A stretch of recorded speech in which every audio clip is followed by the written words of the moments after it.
what were some of the struggles for you growing up? I was a brat.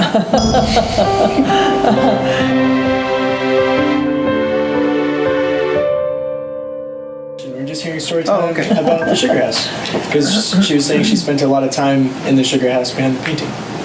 I started going with Grandpa, I think, when I was about 2.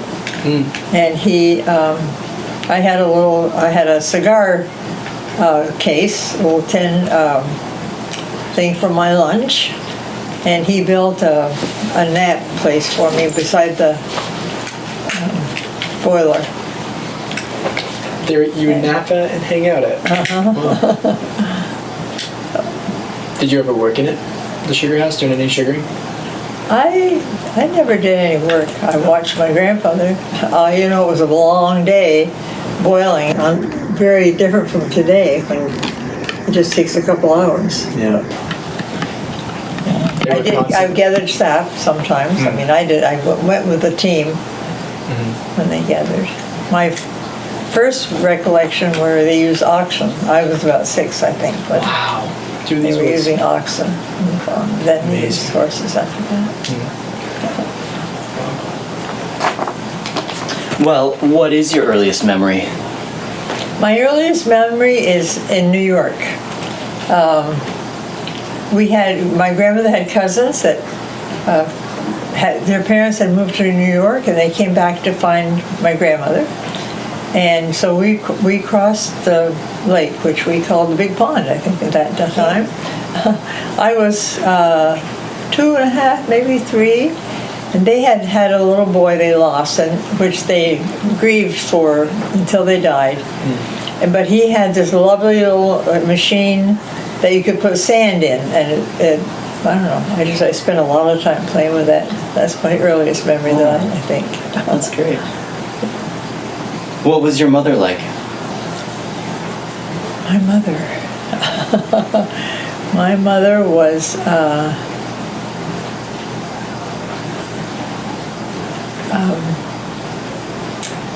her father had made sure made sure that she was educated, and she went to school. She found herself a place to live and work and be able to go to school. And she was so smart that she skipped 7th grade. So she was a year younger than everybody else. She lived with a beautiful family from the South in Richmond. And they ate at the table all together, and he served everyone. And they were a very loving family. She worked hard. She got up and washed diapers in the morning before she went to school.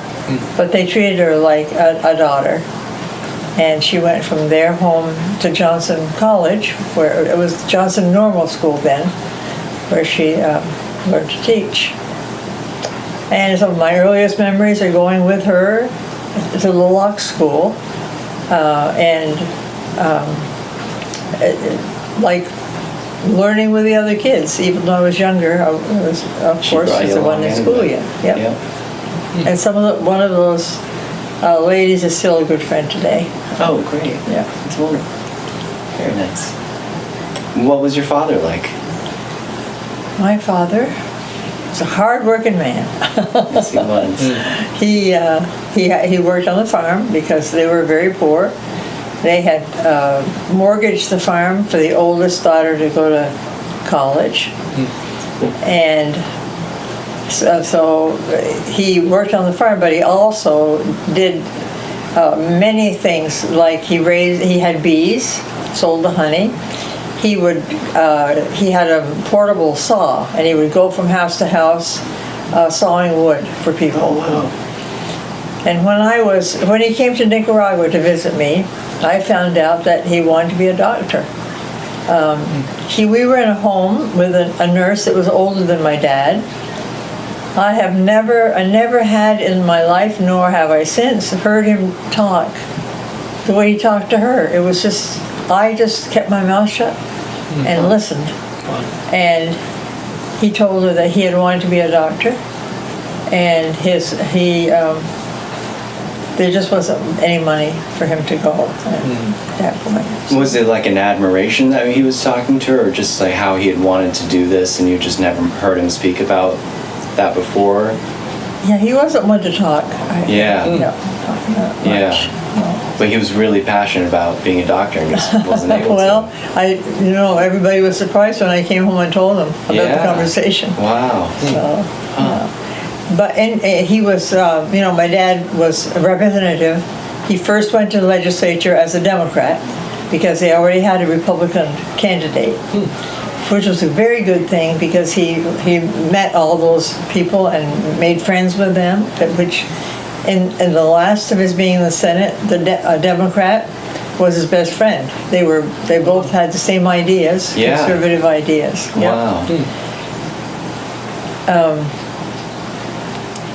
I forgot. I was going to say something. Well, I was curious anyway. So he was running around with his chainsaw or his saw, probably. Yeah. A regular saw. Just a regular saw. Before, and then he decided to do the lumber mill after that. The lumber mill was with my Uncle Ken, who had a garage, and I think Uncle Ken mostly did the bookwork type things. They actually put the lumber mill right down where the sugar house is right now. That's where it started off. Yeah, that's where. Yeah. Oh. So, as a result of that, they were 1 year there, and then the sawmill in Waterville came up for sale, and Dad bought that. Oh, gotcha. And then we were there. We lived there. We heard that sawmill every morning of our lives, and the river, Kelly Branch River. Right. And then they bought the Parker and Stearns and Johnson several years later. Uh-huh. So, yeah. That's cool.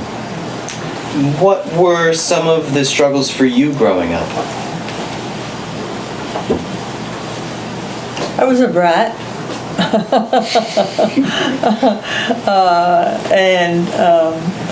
I went, we were living, my first and second grade, we were living at my grandfather's. So we were living in Johnson. And I went to the school on the end of the road. It was a training school for the normal school, for the teachers. And I had a wonderful teacher named Heidi Madeleine, Helmy Madeleine. And Christine's mother was in 7th grade. I was in 1st grade and she was in 7th grade. And she was just real good with me. She kind of took me over, helped me learn not to be such a brat. And I would go stay at her home sometimes, I loved her home. Her parents were so loving. We lived at my grandfather's, so it wasn't like just having your own family. It was a different situation. Mm-hmm. And then at the end of my 2nd grade, we moved to Waterville. And when it was time for school, I was in 3rd grade, and Carolyn went with me. She was going to be in 1st grade. So the teacher asked me, do you know what your sister's birthday is? And I said, well, of course I know her birthday. It's January 19th. Well, that's impossible, she said. You have to be 6 before December 31st. You can't be in school. So my mother wanted to send her to school. So my father asked the folks in Cambridge if, since he owned the sugar house in Cambridge, could he send us to school there? And it was another eight grades in one room. Wow. So we lived in the what's now the Thomas Place, a big brick house in Waterville, and walked to school from there. And my mother had us in bed by 6 o'clock at night, and I would teach. Since it was eight grades, I would listen during the day to what the older kids were learning, And then when we went to bed, I'd teach that to Carol. Wow. I remember Oh, wow. teaching her the continents and that kind of thing. And then after that, we moved down. That year, he bought the mill in Waterville, and we moved down to over the store in an upstairs apartment, and went to Waterville. We only had to cross the road to go to school. Yeah, So, right across the road. Yeah. That's great. Very nice. What were some of your favorite things about growing up? camp meeting. My grandmother Lucy began to began to cook it at Ethel Falls camp meeting the year I was born. So I think I started. Just like I went to the sugar house with Grandpa when I was 2, I think I stayed at the campground with Grandma when I was 2, beginning then. Wow. And so she and another woman had, they had double beds up over the kitchen. And Grandma bought me a high, it wasn't a regular high chair, but it was a chair that was higher than normal. And I would sit in the kitchen and watch her.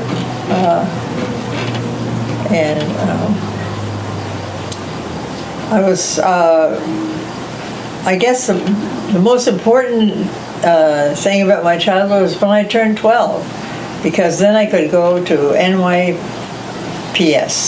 Nazarene Young People Society. That was one of my exciting. And that was a convention that would happen? No, that was a group at the church, like Sunday school, but it was a group at the church. And also, when I was 12, I could be a teenager at camp meeting. The only problem was there were very few kids my age. I think about Anna Ruth has like 5 special friends. I had 1 special girlfriend, and that was because she was the only girl in town my age. And the year I went to I remember camp meeting. Before that, there were big groups of kids, and I used to watch them. They played softball on the road, and I saw them, knew them. But the year I went to camp, there were no other teenagers at all. Wow. So there was another. I was upstairs in a bedroom by myself, and there was a lady on the first floor who lived in a wheelchair, and she came over to the dining room and washed dishes. So Aunt Carolyn stayed with Grandma and up over the kitchen because she was 10, and there was the president of the camp. His daughter was 11, but she slept with their parents. So Carolyn and Joyce waited table and picked up the table, and then I helped with the dishes. So that was my first year of camp meeting. And I think just the very next year, several churches around got interested in the group. We had big groups after that. What kind of activities did you do in camp when you were a teenager? We played softball. We always went up to the Prospect Rock for breakfast. Can't do All that. the way up to Prospect? All the way to Prospect. For every breakfast? No, one time. Oh, okay. Oh, nice. And then we went over in Stowe. There's a park on the road up the mountain, and we did a picnic breakfast there. Oh, wow. And we also went to Montgomery, where there's a table. That table's still there, I think. Oh, wow. A little area where we'd go there for breakfast. So Nice. it was a different life then. Yeah, definitely. A little Yeah. slower. Yeah. So my other thing, and this is being a 12, but the next age, of course, was 16. And my grandfather taught me how to drive, and he let me drive his old Pontiac up and down the meadow, up and down the meadow, up and down the meadow. And so on my 16th birthday, Grandma and Grandpa packed a picnic lunch. There were no restaurants in Morrisville, and we went up to get my license, only to find out that Grandpa could not sign for me. It had to be my father's signature. Now, Morrisville was a long ways from Waterville in those times. Yeah. So, but we had to come back and get Dad's signature, and then go all the way back and get my license. You were pretty close to your grandfather. Yes. What was he like? As a matter of fact. Yeah, go ahead. As a matter of fact, hear it. I just barely found this out, like within a few months, that my grandfather complained to my father about the way my father disciplined me. And my father said no one was going to tell him how to discipline his children. And we moved that same day.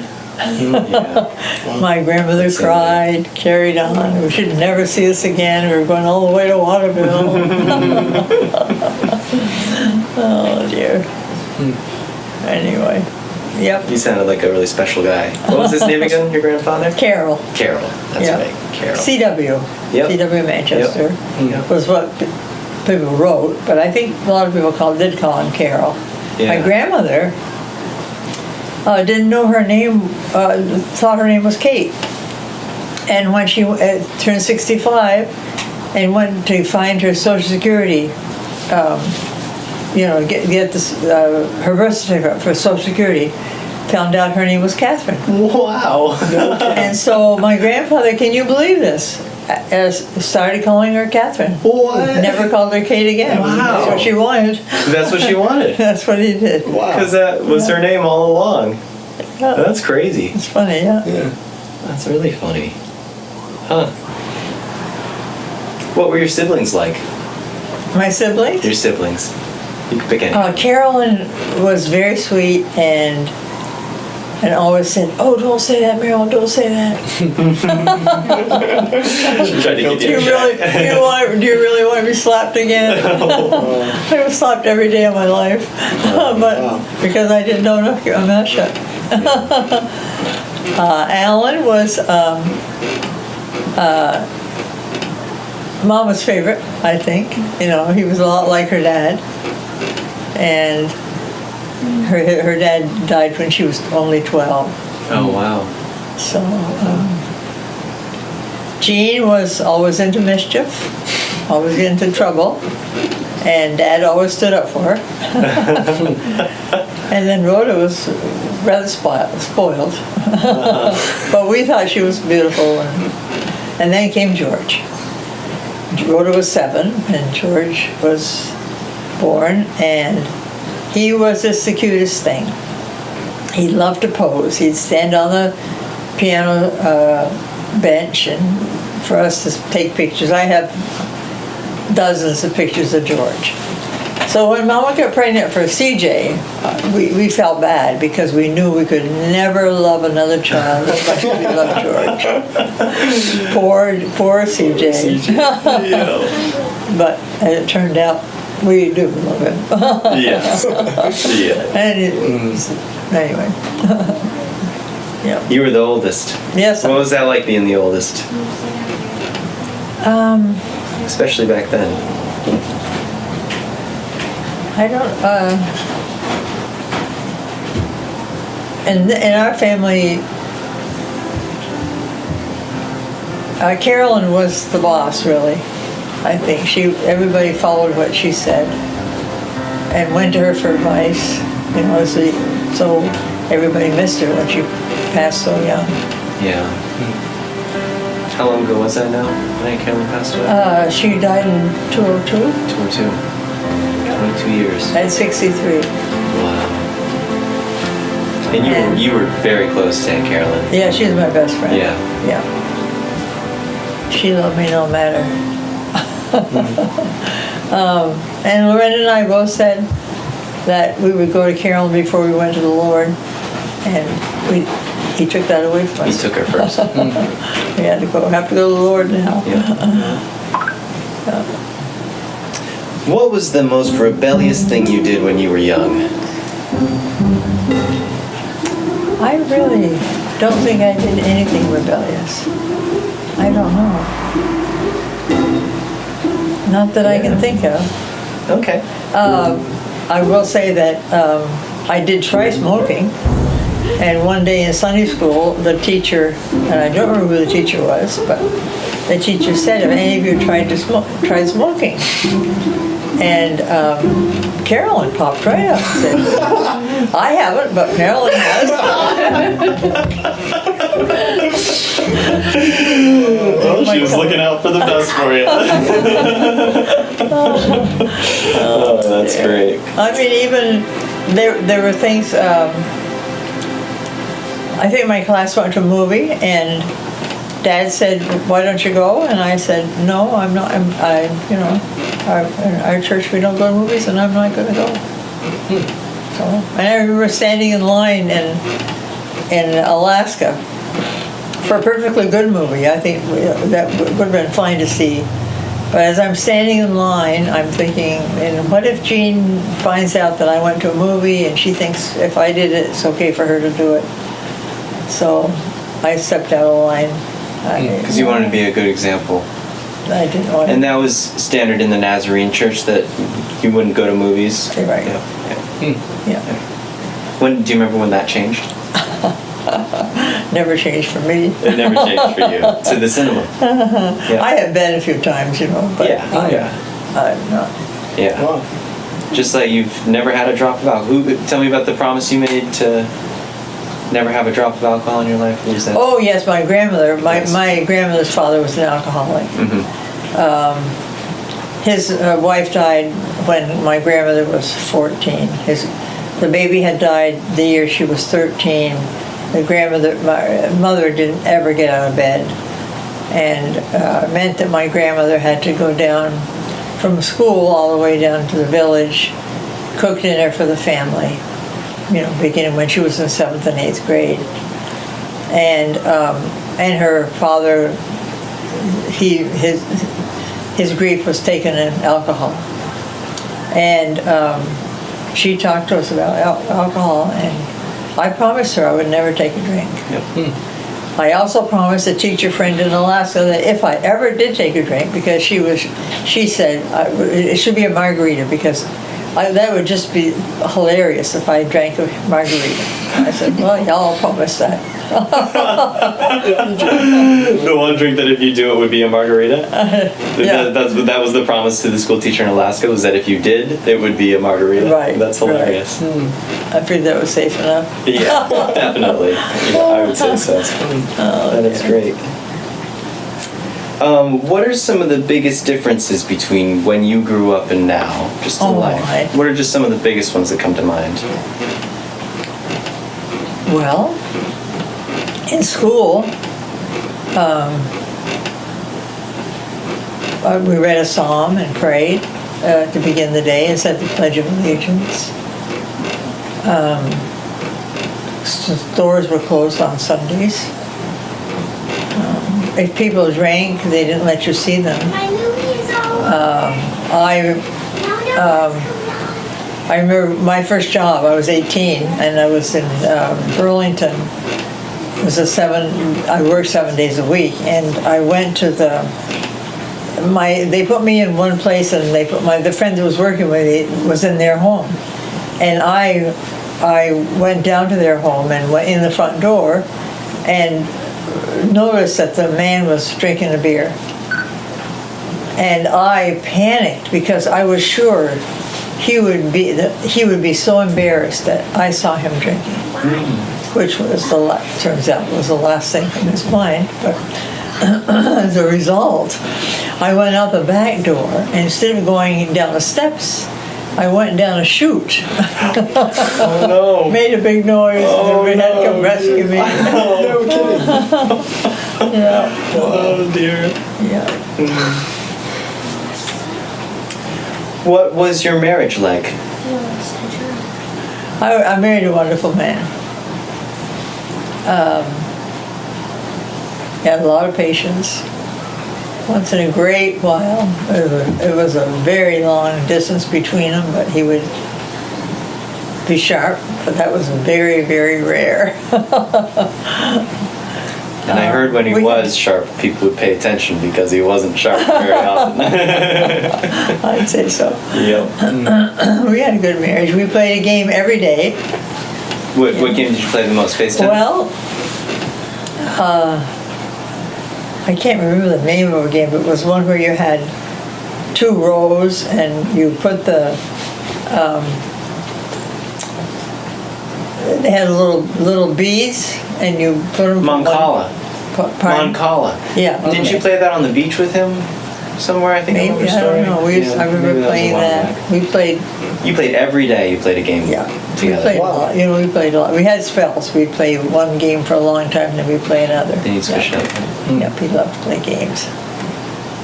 Do you think that playing games every day helped keep you guys close and just kind of an extra sure. little ritual? Yeah, I'm sure. Yeah, that's great. Yep. What's one piece of advice you would give your 18-year-old self?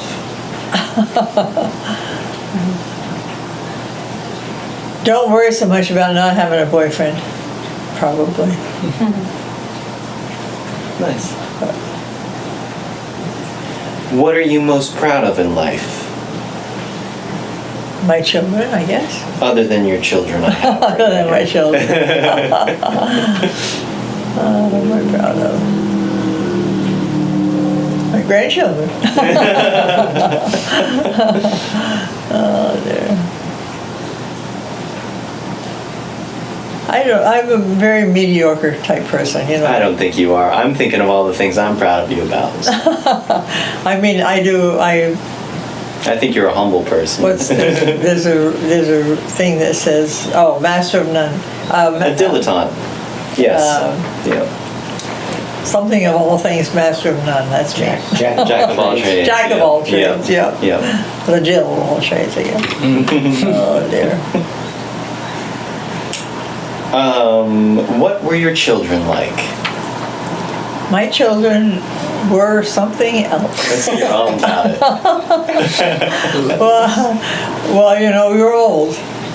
I was 35 when Mel was born, and her father was 54. When most people are having grandchildren. Right. Or even great-grandchildren. Sure. Right.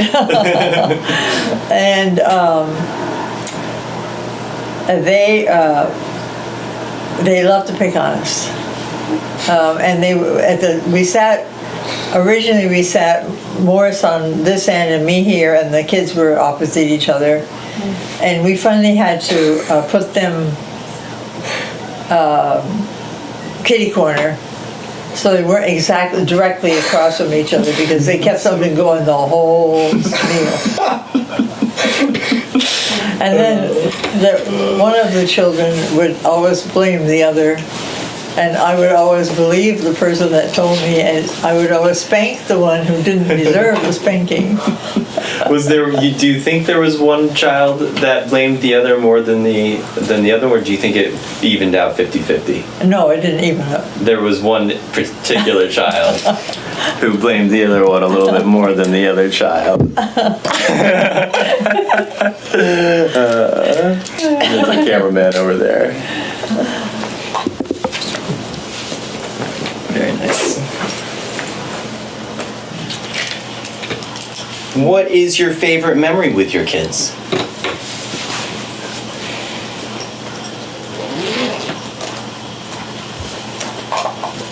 I can think about my favorite unmemory. Let's hear your worst favorite memory with your kids. Let's hear it. We were in California. How old were they? 11 and 13, I think it was 85. You'll hug me, brother. Must be, Oh, shoot, sorry. That's all right. right? That'd be 11 or 14 and 12, maybe. 71, 14 and 12. Okay. And my daughter met a guy that really liked her. And so I said she could go and have a hamburger with him if her little brother went along. Uh-huh. And he went along. He got bribed with a hamburger himself and came home.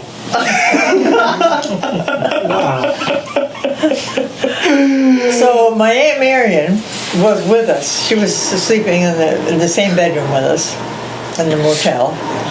And she was really, really worried when they did not appear. And the fact of the matter is, I hadn't really not investigated very much about who this young man was. I guess I figured he was we were at the General Assembly, I figured he was a Nazarene boy, but I really didn't have any idea. And finally, his parents called us, which was good. But they didn't know where they were, and we didn't know where they were. And it was probably 1 a.m, something like that nature. When they finally appeared. So I had you really that was worried. a hard night. That was a hard night. And it was worse because my aunt was so worried. She thought I wasn't. She thought I should go looking for them. I had no idea where to go to look. Right. Probably got lost myself. Yeah. Right. Oh dear.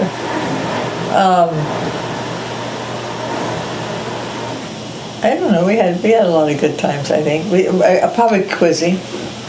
I loved quizzing, and they loved quizzing. So that's probably. Were they both on a team at the same time? Yes. They were. Yep. Do you remember any more details about I believe. Did they go to regionals or? I think so. Right? You went to regionals, didn't you? Yes. You both did. They did. They were both very good quizzers. Who was the team captain if they were both on the same team? Probably Mel. Yep. He's the oldest. Yeah. That would have been something to see. Them going against another team of the Clingers. Who's your favorite author? Wow. I like Francine Rivers. I guess probably Francine Rivers is my favorite. Karen Kingsbury. There's a lot of good authors. What makes a good author to you? Well, what do you look for when you're reading? an interesting story, a little bit of mystery, and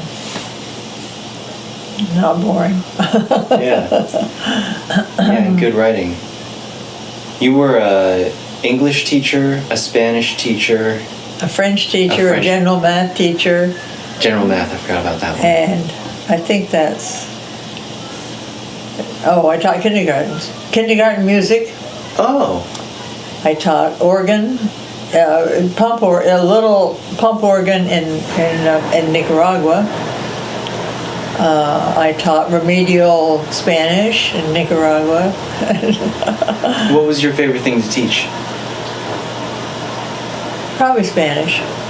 Probably. Yep. That's great. What's your favorite book? The Bible? We'll take it. That's the book. What's your second favorite book? Well, we've been talking about Corrie ten Boom, and she has her book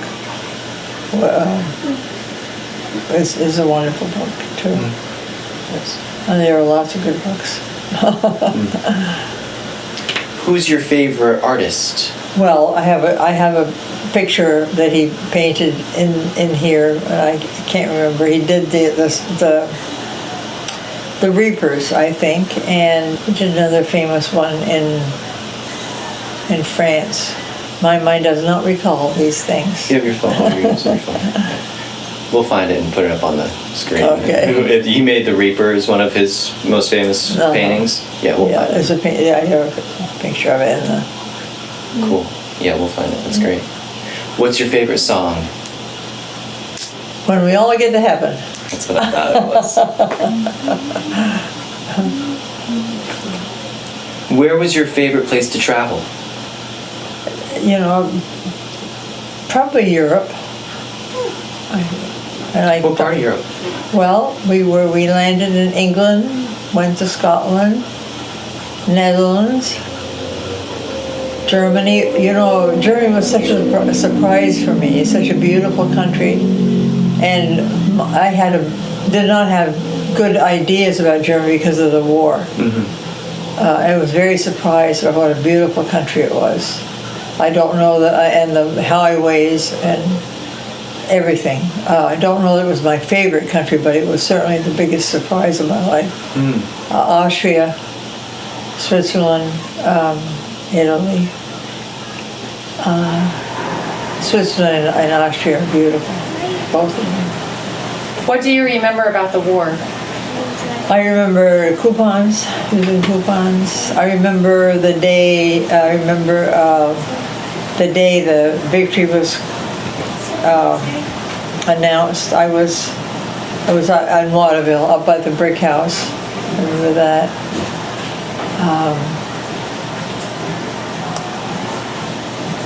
It didn't affect us much. Well, we learned how to get under the desk. We had practice for what would happen if we were bombed, and there were a lot of planes going over.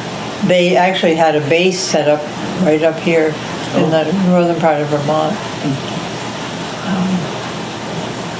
Aside from that, it didn't really, affect us much. What were your expectations when you went into Germany compared to how it was when you were actually there? And when was it when you first visited? 61. 61. Mm-hmm. And what were you expecting before you got there?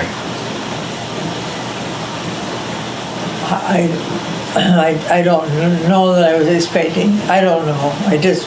Maybe not such a well-kept, beautiful place. Yeah. I don't know if I was expecting anything, but I was surprised at what I Yeah, but surprised at what was there. Yeah. What's one piece of advice you'd give to anyone?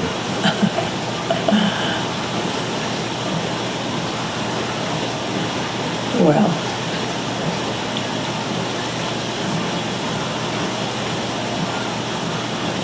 in all thy ways, trust the Lord with all thine heart, and all thy ways acknowledge Him, and He will direct your paths. I guess that's the best thing I can say.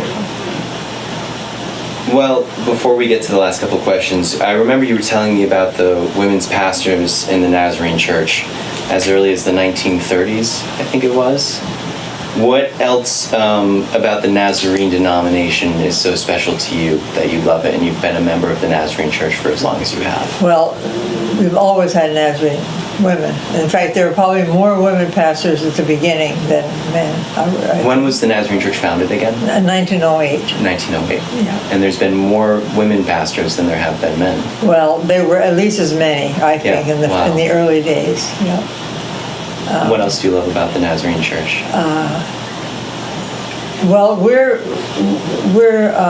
because we're made up of several denominations. We're not hard and fast about certain things like baptism. Well, there's several things that you can really choose, or the rapture. If you want to believe in it, that's fine. If you don't, you don't have to. But we are pretty secure in believing that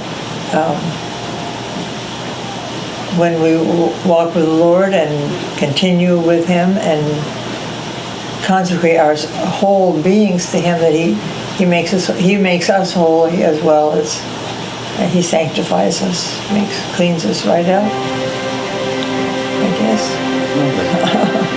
Very nice. Is there anything you'd like to say to your children, grandchildren, great-children, or their grandchildren? Well, I love you. I pray for you daily. I hope to set a good example, and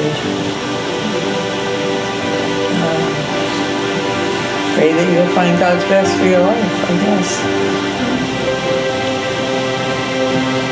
Well, thank you so much. That's it. That's it.